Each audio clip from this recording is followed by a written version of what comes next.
정식 후보자 등록을 마친 뉴욕 한인회 선거관리위원회가 지난 주말 후보 등록 관련 기자회견을 가졌습니다. 대뉴욕지구 강원도민회가 2015년 강원도민의 밤 행사를 개최했습니다. 최근 마약 조직원들이 한인 여행객을 통해 마약을 운반하려다 적발되는 사례가 늘고 있습니다. 건강보험회사 앤썸 해킹 사건으로 뉴욕주에서만 수백만 명이 피해를 입은 것으로 조사됐습니다.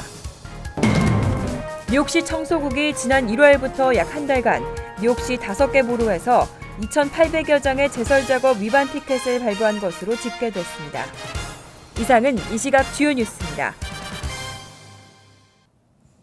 여러분 안녕하십니까? KBN 뉴스입니다. 정식 후보자 등록을 마친 선거관리위원회가 지난 주말 후보 등록 관련 기자회견을 가졌습니다. 제34대 뉴욕 한인회장 선거는 경선이 확정된 가운데 선관위는 두 후보의 후보자 자격 심사를 실시합니다. 박민기 기자가 보도합니다. 뉴욕 한인회장 선거 정식 후보자 등록이 저번 주 금요일 마감됐습니다. 김민선 후보가 지난 10일 등록을 마쳤고 민승기 후보가 지난 13일 등록을 마쳐 제34대 뉴욕 한인회장 선거는 경선이 확정됐습니다. 선거관리위원회는 저번 주 토요일 베이사이드에 위치한 삼원각에서 후보 등록 마감과 앞으로의 심사 관련 기자회견을 가졌습니다. 선관위는 두 후보자들이 제출한 서류를 바탕으로 오는 18일까지 제출한 서류 검토, 신원 조회, 거짓 기재 검사 등 두 사람의 후보자 자격 심사에 들어갑니다. 우선 그 신원 조회를 월요일 날 의뢰할 계획이고, 그 다음에 그 서류상으로 지금 뭐 특별하게 차질이 있는지, 잘못 기재가 됐는지 이런 걸 중심으로 해서 볼 예정이고. 만약 두 사람에게 후보자 결격 사유가 없을 시 오는 20일 뉴욕 한인회관에서 기호 추첨을 실시하고 다음 날인 21일부터 2주간 본격적인 선거운동을 시작하게 됩니다. 선거관리위원회는 정식 후보 등록이 마감된 만큼 앞으로 사전 선거운동 등 선거 과열 양상 예방에 최선을 다하겠다는 입장을 밝혔습니다. 한편 최근 뉴저지 내 투표소 설치 문제로 뉴저지 한인회와 갈등을 겪고 있는 선관위는 뉴저지 한인회와 합의가 안 될 경우 뉴저지 내 다른 단체와 상의해 투표소를 설치할 계획입니다. KBN 뉴스 박민기입니다. 대뉴욕지구 강원도민회가 2015년 강원도민의 밤 행사를 개최했습니다. 20명의 학생들에게 총 $10,000의 장학금을 전달하는 시간도 가졌습니다. 박민기 기자가 보도합니다. 대뉴욕지구 강원도민회가 2015년 강원도민의 밤 행사를 개최했습니다. 지난 주말 플러싱에 위치한 금강산 연회장에서 진행된 이번 행사에는 박용태 강원도민회장, 류재봉 퀸즈 한인회장 등 200여 명의 관계자들이 참석했습니다. 박용태 회장은 선대회장들의 꾸준한 지원이 있었기에 강원도민회가 지금까지 올 수 있었다며 감사의 인사를 전했습니다. 또한 한국 업체들의 지원을 받아 이번 장학금을 마련할 수 있었다고 밝힌 박용태 회장은 장학금 전달이 학생들에게 도움이 된다면 앞으로도 장학 사업을 지속하겠다는 뜻을 전달했습니다. 하지만 어떤 일이든지 열심히 하는 집행부가 있기 때문에 앞으로도 이번 일을 하면서 만약에 보람을 느끼셨다면은 이 사업이 지속될 수 있지 않을까 생각합니다. 수여식에 참석한 학생들은 장학금을 전달한 강원도민회에 감사의 뜻을 전했습니다. 학교에서 필요한 주민도 굉장히 많은데 이게 장학금 받게 돼서 이것도 이제 살 수 있게 돼가지고 너무 감사드리고 기쁜 마음으로 받고 있습니다. Very honored to be here to get a scholarship, and I appreciate what this organization is doing to the students. 이날 강원도민회는 집행부 자녀 10명과 지역사회에 추천을 받은 10명 등 총 20명을 선발해 각각 $500씩 총 $10,000의 장학금을 전달했습니다. KBN 뉴스 박민기입니다. 공항 등에서 가방을 운반해달라는 부탁에 작은 친절을 베풀려다 자칫하면 마약 운반범이 될 수도 있습니다. 최근 마약 조직원들이 한인 여행객들을 통해 마약을 운반하려다 적발되는 사례가 늘고 있습니다. 뉴욕 총영사관은 한인 여행객과 유학생, 노인 등이 마약 조직원의 꿰매 빠져 마약을 운반하다 체포되는 사례가 빈발하고 있다고 밝혔습니다. 특히 일부 국가는 마약 범죄에 대해서 최고 사형에 처하는 등 엄격한 법 집행을 하고 있다고 경고했습니다. 마약 조직이 주로 사용하는 수법은 공항에서 항공기 탑승을 놓쳤다거나 짐이 너무 많다며 마약이 든 가방을 보관하거나 운반해 줄 것을 부탁하고 사례비를 준다며 섬유 샘플이나 광석 등이 들어있다는 가방을 부탁하는 방식입니다. 심지어는 한 번에 큰 돈을 벌 수 있다며 노골적으로 마약 판매나 운반에 직접 가담하도록 유혹하고 있습니다. 특히 유력 인사인 척하면서 통관에 대해 안심시킨 후 가방을 운반하도록 하는 것으로 알려졌습니다. 뉴욕 총영사관은 진의 부탁으로 낭패를 보는 경우도 많은 만큼 자기 가방이 아닌 것은 절대로 운반해서는 안 된다며 마약이 들어있다는 것을 몰랐다고 해도 처벌받을 가능성이 높기 때문에 단호하게 거절하라고 강조했습니다. 건강보험회사 앤썸 해킹 사건으로 가입자와 직원 등 8천만 명의 개인정보가 유출됐죠.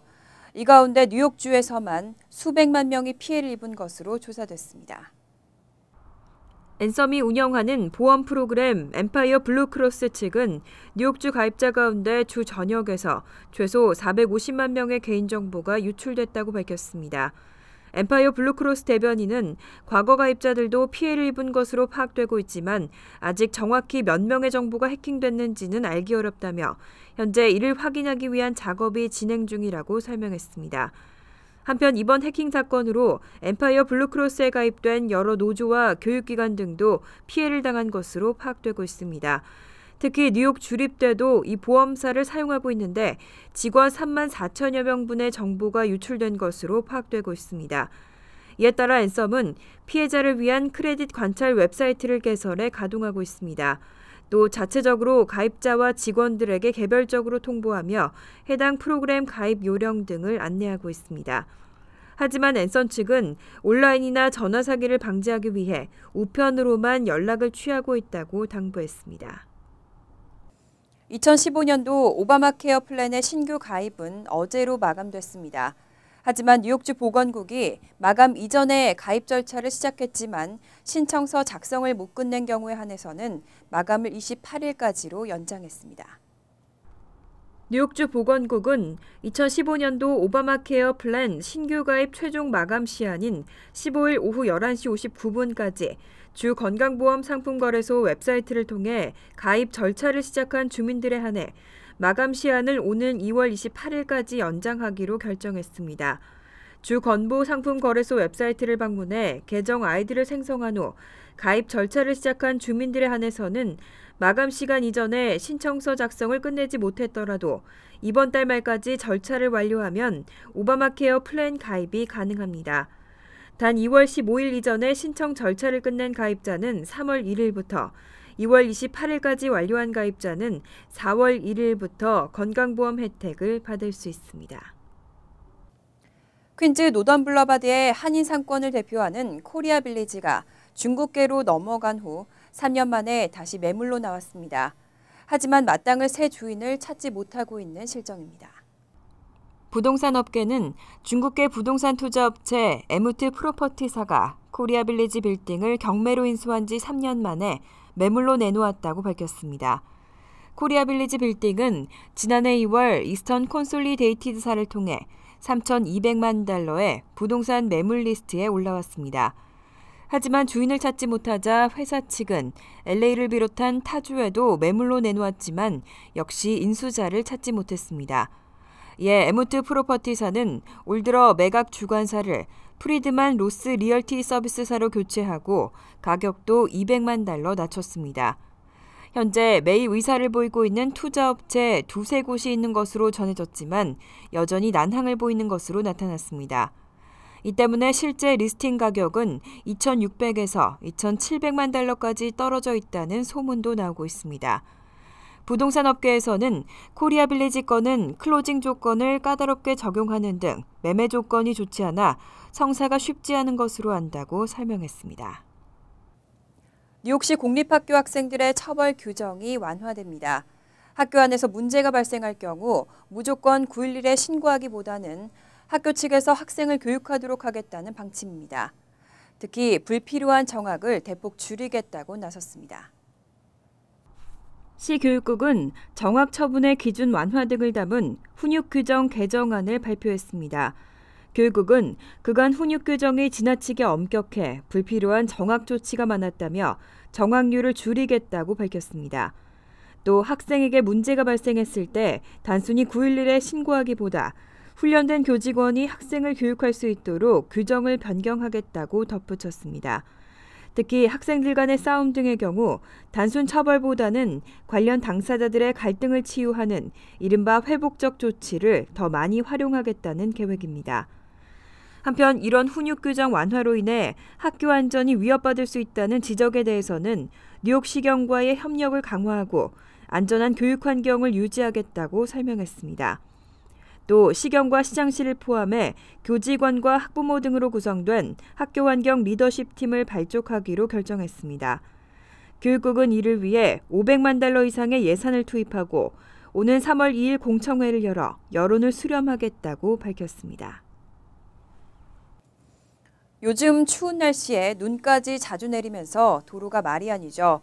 이럴 때 쌓인 눈을 제대로 치우지 않으면 $100의 벌금이 부과되는데 요금 티켓 발부가 급증했습니다. 제설 작업 규정 잘 살펴보셔야겠습니다. 뉴욕시 청소국은 지난 1월 13일부터 이달 3일까지 뉴욕시 5개 보로에서 건물주에게 발부된 제설 작업 위반 티켓이 2,800장을 넘었다고 밝혔습니다.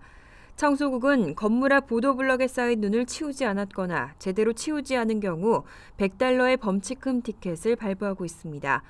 특히 제설 작업 차량이 이미 눈을 치운 도로 위로 눈을 밀어내 쌓아두면 티켓이 발부됩니다. 또 건물주가 차량 통행 방향의 왼쪽 도로변 위로 치운 눈을 쌓아두면 역시 티켓이 발부됩니다. 제설 차량은 차량들의 좌회전을 용이하게 하기 위해 모든 도로에서 오른쪽 도로변으로 눈을 치우고 있습니다. 한편 건물주는 눈이 그치기 시작한 뒤 4시간 이내에 제설 작업을 완료해야 합니다. 눈이 오후 9시 이후에 그친 경우에는 다음 날 오전 11시까지 치우도록 규정돼 있습니다. 청소국 대변인은 부적절하게 눈을 치운 경우 가게와 주택 빌딩 소유주에게는 바로 티켓이 발부되며 이후 우편으로도 송부된다고 설명했습니다. 앞으로는 약정이 끝난 휴대전화의 경우 통신회사를 변경해도 그대로 사용할 수 있게 됐습니다. 소위 언락폰 합법화 정책이 도입되는데요. 이동통신 시장에 일대 변화가 예상되고 있습니다. 지난 11일부터 소비자 선택해제 무선 통신 경쟁 법안이 발효됐습니다. 그동안 휴대전화 이용자들은 통신회사를 바꾸게 되면 새로 휴대전화를 구입하거나 불법으로 기존 휴대전화를 언락해야 하는 불편함이 있었습니다. 하지만 앞으로는 약정 기간이 지나면 통신사들이 기기의 잠금 기능을 풀도록 해 통신사 간 이동이 자유롭게 됐습니다. 지난해 8월 오바마 대통령은 백악관 청원 사이트에 올라온 시민 청원 운동을 토대로 이 법안에 서명했습니다. 지난 2012년 의회 도서관은 휴대전화를 언락하는 것이 지적 재산권 침해로 불법이라는 결정을 내린 바 있습니다. 하지만 이에 반발한 소비자들은 청원 운동을 전개해 무려 11만 4천 명이 온라인 서명에 참가했습니다. 스캇 버그맨 이동통신산업협회 부회장은 이번 법안으로 앞으로 휴대전화 이용자들이 더 저렴한 요금제를 찾아 이동할 수 있을 것이라고 설명했습니다. 또 통신사들 간의 경쟁이 고객들을 요금 과열 양상으로부터 보호할 수 있을 것이라고 덧붙였습니다. 이상으로 KBN 뉴스를 마칩니다. KBN과 함께 즐거운 저녁 되시기 바랍니다.